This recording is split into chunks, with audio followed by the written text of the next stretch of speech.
À la veille du référendum sur les rythmes scolaires à Dunkerque, Patrice Vergrit en interview sur Delta FM. Bonjour à tous, bienvenue sur Delta FM pour cette émission spéciale consacrée au rythme scolaire sur la commune de Dunkerque en compagnie du maire de la commune, Patrice Vergrit. Bonjour. Bonjour. Merci d'avoir répondu à notre invitation pour parler des rythmes scolaires, car la particularité à Dunkerque, c'est que vous appelez à voter. Les parents sont appelés à donner leur avis et c'est pas un avis fictif pour, on va dire, juste comme ça, c'est que vous allez les prendre en considération. C'est ce qu'on appelle un référendum. Et oui, c'est un référendum sur une cible particulière avec les parents parce qu'on estime que c'est une décision très importante. C'est à la fois un choix entre une organisation familiale et l'intérêt de l'enfant. Et donc, ça vaut le coup. C'est une question où il faut un vote solennel. Alors, justement, on va en reparler. Et tout de suite, on va écouter une première question, puisqu'on a demandé aux Dunkerquois de vous poser directement une question. Et cette question, elle est toute simple et c'est Anne-Sophie qui vous la pose. Bonjour, donc je suis Anne-Sophie. Je suis maman de 4 enfants, dont une petite fille qui est encore en primaire à l'école Porte d'Eau. Élise le vit très bien, bien au contraire. Le jeudi après-midi, elle est avec ses copines, elle a des animateurs autour d'elle. Pour elle, c'est un moment récréatif. Donc elle comme moi, et surtout pour elle, c'est très important pour mon enfant, elle le vit très bien, elle a même très envie d'aller le jeudi après-midi retrouver ses copines en fait. Donc la question qui était intéressante pour moi aujourd'hui, c'est de savoir pourquoi on changerait de nouveau les rythmes scolaires l'année prochaine, puisque nos enfants sont habitués pour cette année, et encore les changer de nouveau l'année prochaine, ça serait peut-être un peu perturbant pour eux. Donc voilà, c'est une question que je me pose. Après, je sais que les votes pour chaque habitant seront comptabilisés. Donc voilà, c'est une question que je me pose pour ma fille, si ça ne va pas la perturber un peu plus. Donc, Anne-Sophie, elle est toute contente, pour elle tout va bien. Et la question, c'est pourquoi ce référendum, à quoi ça sert ? Pourquoi vous voudriez éventuellement changer ? Parce qu'on a mis en place, comme je m'étais engagé, une organisation provisoire à la rentrée. Cette organisation, elle peut être prolongée au mois de septembre, puisque ça correspond en fait au vote A, à la première proposition d'organisation de la semaine pour les enfants. Mais moi, je tenais à un débat, parce que dans cette organisation A, il y a des plus, mais il y a aussi des moins. Et je pense que c'est important que les parents puissent avoir plusieurs choix pour la rentrée scolaire prochaine. S'ils souhaitent, comme Anne-Sophie, maintenir l'organisation actuelle, ils voteront A et c'est un choix. Mais s'ils souhaitent peut-être une orientation un peu plus dans l'intérêt de l'enfant, suivant ce que disent les chronobiologistes, où par exemple on apprend mieux la matinée, ou la pause méridienne est effectivement un temps un petit peu plus difficile pour les enfants, s'ils ont envie effectivement d'un peu plus de souplesse, il y aura aussi la possibilité pour les parents de choisir. C'est ça la démocratie. Alors justement, vous l'avez dit, proposition A, B, C. Donc en fait, les parents ont reçu un questionnaire que j'ai également sous la main. Un questionnaire un questionnaire. Trois propositions. À eux d'en choisir une des trois. Alors il faut quand même rappeler que c'est différent sur 2 quartiers, sur 4 quartiers. Il y a Malo, Rosendal, Petite-Sainte, Dunkerque-Centre. Ces 3 propositions, brièvement, on ne va pas faire trop dans le technique, mais brièvement, on ne touche à rien. 3h le matin, 3h l'après-midi, mardi ou jeudi après-midi libéré, avec 1h30 de tape, les travaux, les temps d'activité périscolaire. Deuxième solution, on allonge la matinée. 3h30 de cours le matin, 2h10 l'après-midi. Du coup, on termine un peu plus tôt et on a un temps de pause identique à la première solution. Et la troisième, alors là, il n'y a plus de tape, comme ça c'est réglé, on va dire. Il n'y a plus de tape, on retourne aux heures traditionnelles, on retourne à l'école à 3h le matin, 2h30 l'après-midi. Mais par contre, le temps de pause, le midi, ce qu'on appelle la pause méridienne, elle est allongée. Comment vous les avez conçues, ces 3 idées-là ? Alors la première, c'est celle qui est en application. Les 2 autres, elles sortent d'où ? Les 2 autres, elles sortent d'abord de la concertation avec les parents. On nous a proposé un certain nombre de choses, on nous a mis en avant un certain nombre d'idées, notamment, y compris les chronobiologistes avec lesquels on a travaillé, nous ont dit, le rythme de l'enfant, si on a fait cette réforme des rythmes scolaires, c'est parce que l'enfant apprend mieux à certains moments de la journée, donc notamment le matin, par exemple. Et puis, il y a un pic d'attention qui revient en milieu d'après-midi. Donc voilà, ça, c'est ce que nous ont dit les chronobiologistes. Après, les parents nous ont dit, certains ont dit, nous, on est attachés à ces fameux TAP, comme on dit, c'est-à-dire ces apprentissages complémentaires faits par la municipalité. D'autres ont dit, mais enfin, c'est pas ça l'enjeu. L'enjeu, c'est l'apprentissage scolaire. Et donc, on a essayé de voir quelles étaient les différentes philosophies de ces propositions et de proposer à chaque fois une solution qui correspond à cette philosophie. Donc, rien ne change. Ça, c'était pour respecter le souhait d'Anne-Sophie. C'était très clair tout à l'heure. Un certain nombre de parents n'ont pas envie de changer cette année. D'ailleurs, ils ont un choix possible. Après, il y a l'idée de garder une après-midi libérée, mais en respectant une matinée allongée, parce que les enfants apprennent mieux le matin. Donc, ça donne effectivement le scénario B. Et puis, il y a une autre proposition qui correspond à la philosophie des rythmes identiques chaque jour. Et ça aussi, les chronobiologistes nous l'ont dit, c'est important pour un enfant d'avoir des repères chaque jour, les mêmes horaires. Et donc, là, il n'y a plus du coup d'après-midi libéré, mais par contre, il y a un rythme régulier et la pause méridienne permet à l'enfant de souffler le midi. On sait que la réforme, et d'ailleurs, on va faire une petite parenthèse là-dessus, puisque nous, on a lancé un questionnaire. Il y a beaucoup de gens qui nous ont répondu à ce questionnaire en nous disant... Alors moi, ce que je veux, c'est qu'on retourne à la semaine de 4 jours. Et ça, c'est une question que je veux bien vous poser, mais je sais que vous n'avez pas la réponse, parce que c'est une décision gouvernementale. Et malgré la bonne volonté de chaque maire qui, évidemment, pour certains et pour beaucoup, n'était pas favorable à ça. Alors quand je dis évidemment, c'est parce qu'il y en avait beaucoup. C'est pas une prise de position. Ça, vous n'y pouvez rien, c'est comme ça et c'est pas autrement. C'est un choix gouvernemental, vous l'avez dit, effectivement, il y a eu une élection présidentielle, c'était dans le programme de François Hollande, il a tenu ses engagements, il y a eu cette réforme des rythmes scolaires, elle a du sens, puisque le constat c'était, comme je vous l'ai dit, les enfants apprennent mieux le matin, donc effectivement, le but du jeu, en rajoutant une matinée scolaire supplémentaire, c'était la conclusion que les enfants apprendraient mieux en termes d'apprentissage scolaire. Donc ça avait du sens quand même, leur proposition, on ne peut pas dire que ça n'avait pas de sens. Après, c'est un coût pour les collectivités, c'est vrai que c'est un peu tombé sur les collectivités, et un certain nombre de maires ont réagi. Mais moi, ce que je souhaitais surtout, c'était un temps de débat avec les parents, parce qu'on ne prend pas des décisions comme ça pour nos enfants en termes d'agenda, d'organisation mercredi ou samedi, simplement comme ça sur un questionnaire. Il faut vraiment un temps de réflexion collective. D'où ce grand débat qu'on a eu pendant 4 mois, et là, ce vote. Ça donne un moment solennel, c'est un choix important. Je le dis aux parents, j'insiste, Florence, c'est un moment important que vous allez avoir. Vous allez choisir l'organisation de votre enfant pour les années qui viennent et vous devez faire des choix entre l'organisation familiale et l'intérêt de l'enfant dans ses apprentissages. C'est très important, ces scénarios n'ont pas le même impact. Ça veut dire que le choix qui va sortir des urnes des parents d'élèves, il est acté pour une paire d'années ? Ben oui, il est acté pour une paire d'années du côté de la municipalité, ça c'est clair. Moi, je ne reviendrai pas sur ce vote. Il est acté pour le mandat. Et puis, il s'imposera parce qu'on est sur un vote démocratique, on est sur des solutions qui ont été acceptées par l'Éducation nationale sur d'autres sites, donc on voit bien que ça ira au bout. Il n'y a pas de problème de ce côté-là. Donc, c'est un vote extrêmement important, j'insiste. Justement, on parle d'étapes. On va avoir une question qui est celle de Céline. Alors, imaginons que... Avant, une petite question que je me posais. Vous avez le droit de ne pas mettre en place de TAP ? Oui, bien sûr. Et de ne pas faire de garderie, on va dire, puisque dans la solution numéro 3, il n'y a pas de substitution. Il y a des communes qui n'ont pas les moyens ou pas envie de mettre des animateurs à disposition pour des activités et qui font office de garderie. On va pas se cacher derrière son petit doigt, c'est comme ça et c'est pas autrement. Vous avez le droit, vous, de rien faire ? Oui, bien sûr. Sauf de respecter les 24 heures. Voilà, les communes ont tout à fait le droit de ne pas mettre en place des TAP. Alors, il y a 2 solutions. Il y a une solution où il n'y a pas, celle que vous évoquez. Mais bien entendu, dans celle où il n'y a pas, on ferait des activités renforcées le midi, bien entendu. Puisque la pause méridienne est allongée, on va renforcer les activités. Voilà. Bon. Et dans ces étapes qui aujourd'hui sont en place le mardi ou le jeudi, suivant les établissements scolaires, suivant les 45 établissements que comporte la ville de Dunkerque, il y a des activités plus ou moindres. Et il y a Céline qui va vous poser la question suivante, parce qu'elle va être concernée l'année prochaine. Elle a son petit garçon en maternelle, mais qui va rentrer en CP en septembre prochain et qui a une question à vous poser. Bonjour Monsieur le maire.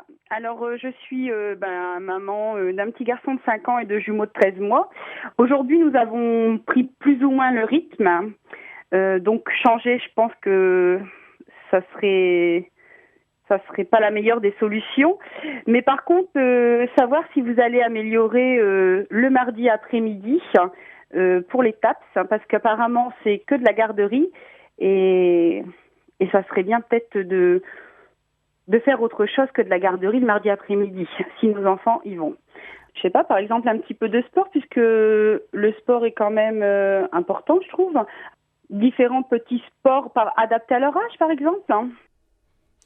Alors, il y a déjà du sport qui est prévu avec des éducateurs sportifs diplômés de la ville qui participent. Alors, peut-être que l'enfant de Céline, c'est ça, qui n'a pas encore bénéficié des séances prévues par les éducateurs sportifs, mais il aura l'occasion de l'avoir. Donc, simplement pour revenir sur 2 points de ce qu'a dit Céline. D'abord, ne pas bouger. Je l'invite quand même à réfléchir. Alors, certes, il y a des habitudes qui ont été prises, mais il y a quand même une dimension d'organisation familiale et d'intérêt de l'enfant. Donc, je l'invite vraiment quand même à bien examiner ce que signifie BSC. Les changements ne sont pas aussi importants quand même en termes d'horaire. Deuxièmement, quand elle évoque garderie, n'oublions jamais qu'on a aujourd'hui des animateurs diplômés qui font effectivement font des animations avec les enfants. Demain, on a prévu, effectivement, dans ces mardis ou dans ces jeudis, si le scénario A ou B était retenu, d'avoir 1h30 de ce qu'on appelle de TAP, donc qui va effectivement renforcer cette dimension d'éveil. Mais je rappelle une chose, dans le principe de la réforme des rythmes scolaires, il ne s'agit pas d'apprentissage scolaire complémentaire. Les TAP, c'est pas l'école. Donc ça, c'est très clair. C'est un temps de repos pour l'enfant. Donc ça peut être un temps d'éveil, en jouant un peu sur le mot, mais c'est un temps de repos. N'oublions jamais, les apprentissages scolaires sont prévus dans les temps scolaires. Je le dis parce que souvent, effectivement, les parents souhaiteraient qu'on se substitue presque à la place d'éducation nationale. L'éducation nationale reste sur les apprentissages scolaires et nous, on apporte éventuellement des compléments d'éveil. Donc oui, il y en aura dans la nouvelle formule, dans la nouvelle proposition A, il est prévu 1h30 de TAP. On va y revenir sur ces activités. On fait une petite pause. Patrice Vergrit avec nous sur Delta FM pour parler des rythmes scolaires. À tout de suite. À la veille du référendum sur les rythmes scolaires à Dunkerque, Patrice Vergrit en interview sur Delta FM.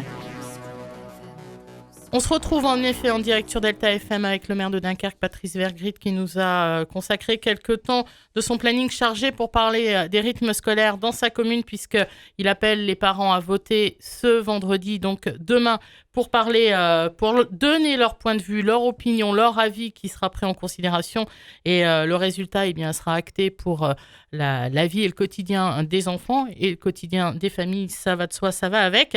Alors avant la pause, on parlait d'étapes, de ces activités périscolaires. Une dame qui demandait, Céline, moi je veux un peu plus de sport, etc. Qu'est-ce qu'il y a de proposé aujourd'hui ? Qu'est-ce qu'il y aura surtout demain comme activité proposée aux enfants avec les animateurs ? Alors comme je disais, aujourd'hui effectivement on est sur des temps d'animation l'après-midi. Le but du jeu là, au moment du vote, c'est de choisir une organisation de la semaine. Après nous reviendrons avec les parents dans la construction des activités. Donc on a prévu, si on prend le scénario A et B, il y a 1h30 de TAP qui est prévu.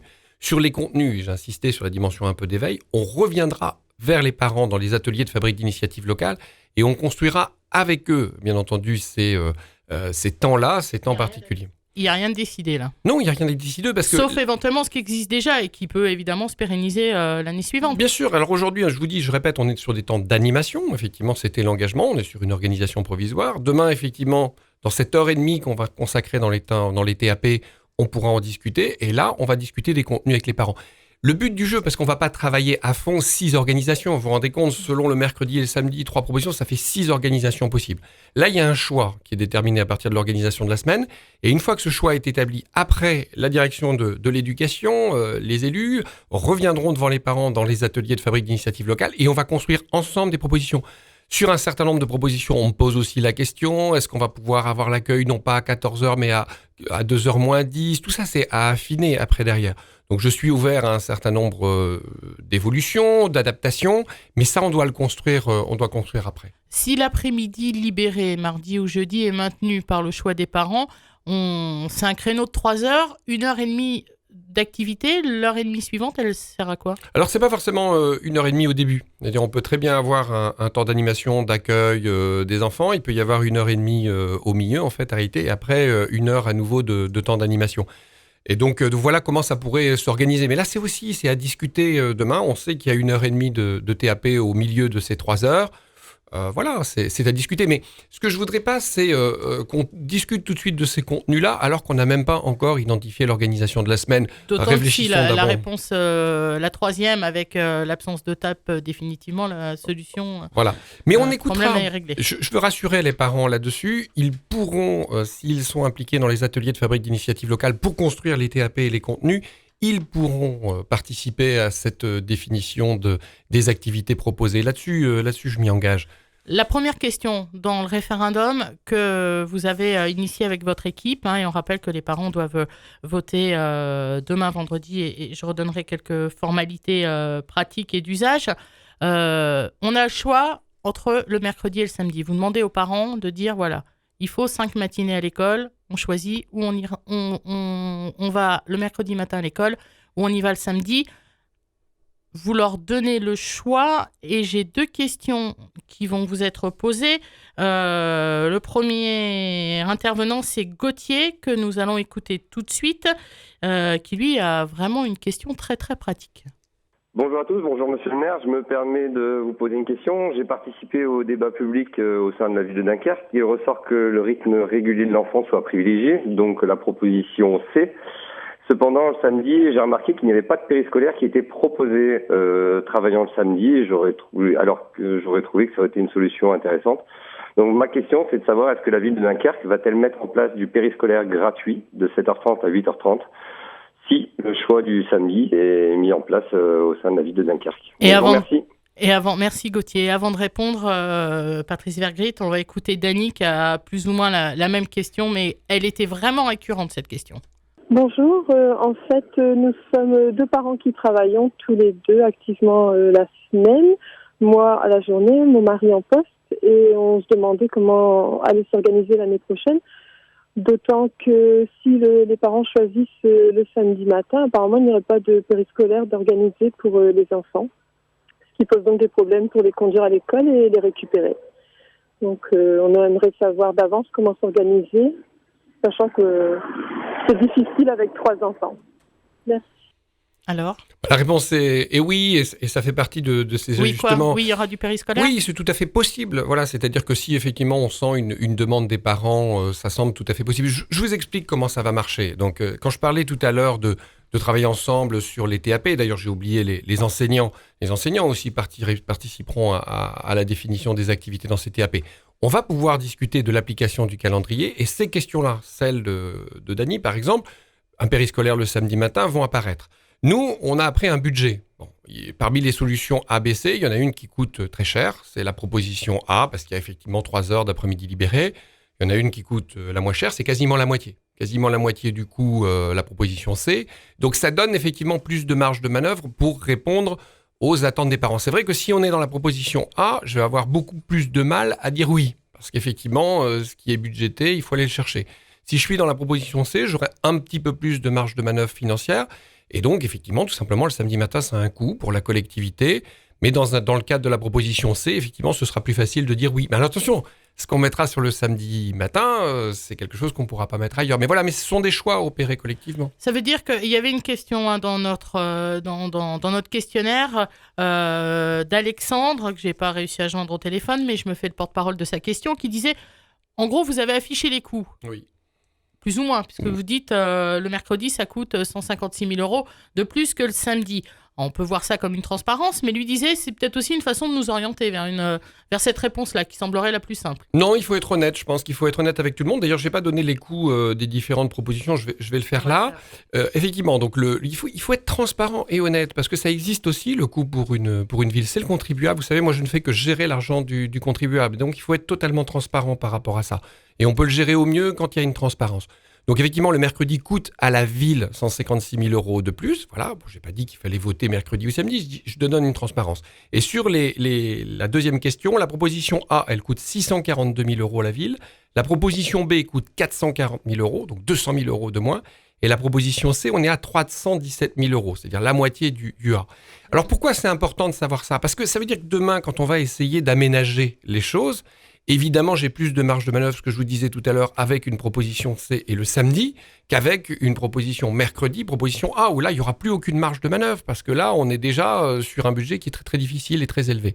Voilà, c'est pour ça qu'il faut être transparent. La conclusion, c'est que le coût, c'est l'activité périscolaire, tout simplement. Le coût, c'est où on en veut ou on n'en veut pas. Oui, il y a l'activité périscolaire, il y a l'après-midi libéré, il y a l'organisation de la semaine, les déplacements le mercredi midi. C'est pour ça que le mercredi coûte beaucoup plus cher que le samedi. Voilà, mais encore une fois, je dis, les coûts, c'est transparence. Maintenant, j'ai envie de dire aux parents, choisissez en fonction de l'intérêt de l'enfant. Si vous estimez, vous, qu'il faut payer 156 000 € de plus pour l'avoir le mercredi, pour l'intérêt de l'enfant, à ce moment-là, votez mercredi en âme et conscience. Si vous pensez que finalement, ou c'est pareil, ou c'est mieux le samedi pour l'enfant, alors choisissez le samedi. C'est ce que je dis pareil pour les propositions A, B, C. Faites-le pour vos enfants, faites-le pour nos enfants. Le coût, ça compte, vous devez l'avoir en tête parce que ça sera la modulation et l'acceptation effectivement de la municipalité pour adapter, faire justement la demande de Dany, c'est-à-dire d'avoir du périscolaire gratuit le matin. On pourra le faire plus facilement avec le C qu'avec le A, mais choisissez pour les enfants. On fait une nouvelle pause. On revient après, évidemment, avec encore une question. Ce sera la question d'Hélène. Et comme vous êtes là, et on ne peut pas vous laisser partir sans vous poser aussi 2 questions d'actualité. Rien à voir avec les rythmes scolaires, mais l'actualité de Dunkerque. À tout de suite. À la veille du référendum sur les rythmes scolaires à Dunkerque, Patrice Vergrit en interview sur Delta FM. Dernier rendez-vous, dernière partie de notre émission avec Patrice Vergrit, le président de la CUD, et là en l'occurrence le maire de Dunkerque, c'est en cette fonction qui vient nous parler des rythmes scolaires, et on accueillera Laura Buisse et Bastien Ducrot de la rédaction pour 2 questions subsidiaires qui n'ont rien à voir avec l'école, si je puis dire. Patrice Vergrit, on a dit les parents doivent voter, les parents des quartiers Malo, Rosendal, Dunkerque Centre et Petite-Sainte. Il y a Hélène qui a une question à vous poser. Elle habite dans le Grand Dunkerque. Elle habite à Saint-Paul-sur-Mer. Elle a une question bien précise. Écoutez-la. Bonjour. Ma question aujourd'hui concerne Saint-Paul-sur-Mer. Je me pose la question, en fin de compte, Saint-Paul-sur-Mer fait partie du Grand Dunkerque. Et mon interrogation est pourquoi cette concertation ainsi que ce vote ne concerne uniquement la commune de Dunkerque, Dunkerque, Malo, Rosendal, Petite-Sainte, et pas la commune de Saint-Paul-sur-Mer, voire même la commune de Fort-Mardic. Mais si j'ai bien compris, le mode de fonctionnement qui sera adopté à Dunkerque ne sera pas forcément le même que celui de Saint-Paul-sur-Mer.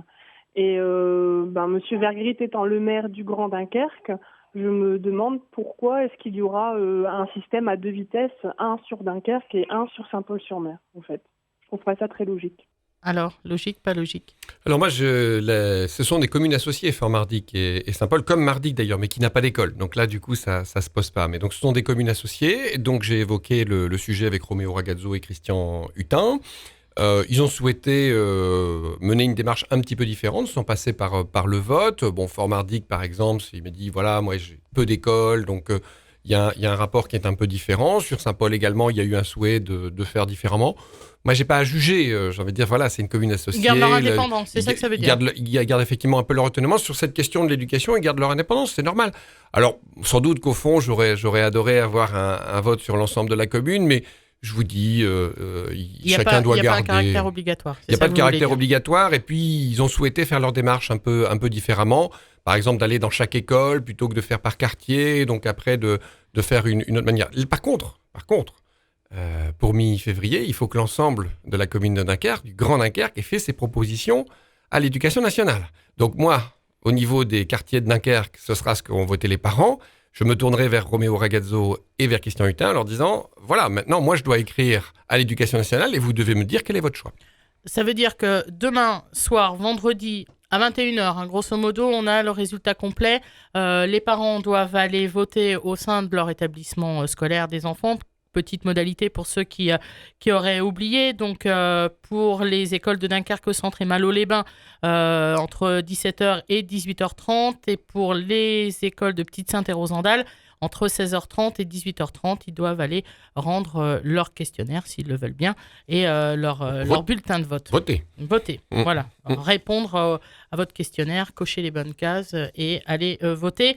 Les résultats, on les connaîtra le soir même ? Oui, le soir même. De toute façon, le résultat par école sera affiché sur l'école, donc ce sera totalement transparent. Après, les services de la ville récolteront l'ensemble de ces résultats et les rendront publics le soir. Je pense que vers 21h, les services devraient être en capacité de pouvoir faire ça. Le samedi matin dès 7h, vous les aurez tous ces résultats dans les infos sur Delta FM. Après, il faudra le tampon de l'Éducation nationale. Oui, c'est-à-dire après, nous, ce seront les propositions de la ville de Dunkerque. Mais comme je vous dis, un vote démocratique, c'est fort. Ça passera également dans les conseils d'école. On aura un débat dans les conseils d'école. Mais un vote démocratique sur des propositions qui ont été acceptées par l'Éducation nationale sur d'autres sites, nous sommes en démocratie. Donc il faudrait des arguments extrêmement forts pour ne pas reprendre un choix de... Pour que l'éducation ne les valide pas. Oui, je pense que c'est pour ça que je rappelle que les parents ont une décision importante à prendre vendredi. Merci Patrice Vergrit d'avoir parlé des rythmes scolaires et comme je le disais tout à l'heure, puisque vous êtes là, on a 2 questions subsidiaires à vous poser liées à l'actualité de la commune et là je vais passer la parole à Laura Buisse. Bonjour Laura, qui va nous parler du marché de Dunkerque. Bonjour Florence, bonjour Monsieur Vergrit. Bonjour. Donc voilà, on commence bien évidemment avec une question qui fâche un peu, on le sait, donc le marché de Dunkerque a déménagé depuis le 12 novembre, il était sur la place Jean-Bart avant, maintenant il est sur la place Charles de Gaulle. Alors sur Delta FM, on a fait un premier bilan, donc on s'est aperçu que les commerçants du marché sont mécontents, mais pas seulement, il y a aussi les commerçants de la place Jean-Bart qui se plaignent, notamment on parle de baisse de chiffre d'affaires. Alors attention, je parle aussi bien pour le marché que pour la place Jean-Bart. On nous a parlé de chiffre d'affaires en baisse allant de 40 à 60%. Donc on aimerait savoir si vous allez apporter donc une réponse à ce problème. Oui, c'est manifestement devenu un problème. Donc est-ce qu'il y aurait une réponse ? On suit tout ça avec grande attention. Et d'ailleurs, j'avais dit quand on a relocalisé le marché qu'on ferait une évaluation au mois de mai. Donc on fera cette évaluation au mois de mai. Je pense qu'il faut faire très attention parce que sur les commerçants du marché, il y a eu un certain nombre de facteurs depuis la relocalisation qui ont joué sur ces chiffres d'affaires. Bien entendu, le changement provoque toujours un manque de repères. Mais là, et pas seulement, il n'y a pas eu que ça. Il y a eu des conditions climatiques absolument cataclysmiques. Enfin, je veux dire, on a eu sur 3 samedis d'affilée des conditions de vent terribles. Donc effectivement, ça pèse sur le chiffre d'affaires. Ça, donc la météo, c'est quelque chose qui ne se contrôle pas. Deuxièmement, il y a eu les rythmes scolaires. Et oui, les rythmes scolaires ont eu un impact sur les commerçants du marché et interroger un peu les commerçants du marché sur les rythmes scolaires, vous verrez que le mercredi a beaucoup changé. Et on parlait des rythmes scolaires. Vous voyez comme quoi ça n'a pas qu'un impact sur l'organisation des familles, ça a aussi un impact sur l'économie. Et puis il y a la conjoncture économique, parce qu'il n'y a pas que le marché de Dunkerque en ce moment qui souffre un peu, il y a d'autres marchés ailleurs. Donc je pense qu'il faut faire attention. Alors on a prévu un renforcement des animations, de la communication. On travaillera en particulier avec le magazine municipal, mais d'autres supports pour renforcer, la visibilité du marché. Je recevrai prochainement le représentant des commerçants du marché. On va discuter de tout ça. Mais attention, pas de conclusion trop hâtive. Il y a aussi des facteurs exogènes à la relocalisation du marché, même beaucoup de facteurs exogènes. Et attention à ne pas conclure trop vite des choses pour le marché. Moi, j'entends beaucoup chez les passants, chez les chalands du marché, au niveau des Dunkerquois, leur grand intérêt à avoir les marchands non sédentaires regroupés. Et moi, j'ai entendu beaucoup de satisfaction aussi. Donc, je pense que dès que le printemps va arriver, vous verrez que les chiffres d'affaires vont remonter. Donc, soyons prudents sur l'analyse. Sur les commerçants sédentaires, vous évoquez ceux de la place Jean-Bart. Moi, c'est marrant parce que vous me dites 60% des baisses de chiffre d'affaires le mercredi ou le samedi. D'accord. Moi, ce qui m'intéresse, c'est d'avoir le chiffre un peu global parce que ils m'ont dit, il me semble que pendant les écrans de la Coupe du Monde, ça avait multiplié par 2 le chiffre. On me dit aussi que pendant les animations de fin d'année qui ont battu des records, ça a aussi augmenté. Donc, il faut faire attention, c'est-à-dire que évidemment, quand on relocalise un marché, moi je travaille pas pour les cafés de la place Jean-Bart spécifiquement. Ce serait intéressant d'aller voir. Il y avait aussi la pâtisserie Bouteau. Oui, ce serait intéressant d'aller voir aussi les cafés qui sont tout près du marché maintenant. Je veux dire, est-ce qu'eux n'ont pas gagné aussi ? Donc, il faut faire attention parce que moi je travaille pour la ville tout entière et le développement commercial. Sur sur la place Jean-Bart spécifiquement, j'ai déjà dit, d'ailleurs j'ai rencontré les commerçants récemment, j'ai dit que je travaillais sur un programme d'animation spécifique sur la place Jean-Bart. Les bouques dunkerquoises seront relocalisées sur la place Jean-Bart. Le départ des 4 jours seront relocalisés sur la place Jean-Bart. On est en train de construire un programme d'animation pour l'été. On avait prévu les écrans de la Coupe du Monde. Bon, cette année, il y aura pas de foot, mais on est en train de prévoir des animations pour le printemps. Donc, on est en train de travailler là-dessus. Donc, un peu de patience. Je comprends qu'il y ait une forme de d'attente, d'urgence, ça je le sais, on en a parlé et on essaiera de travailler au plus vite également.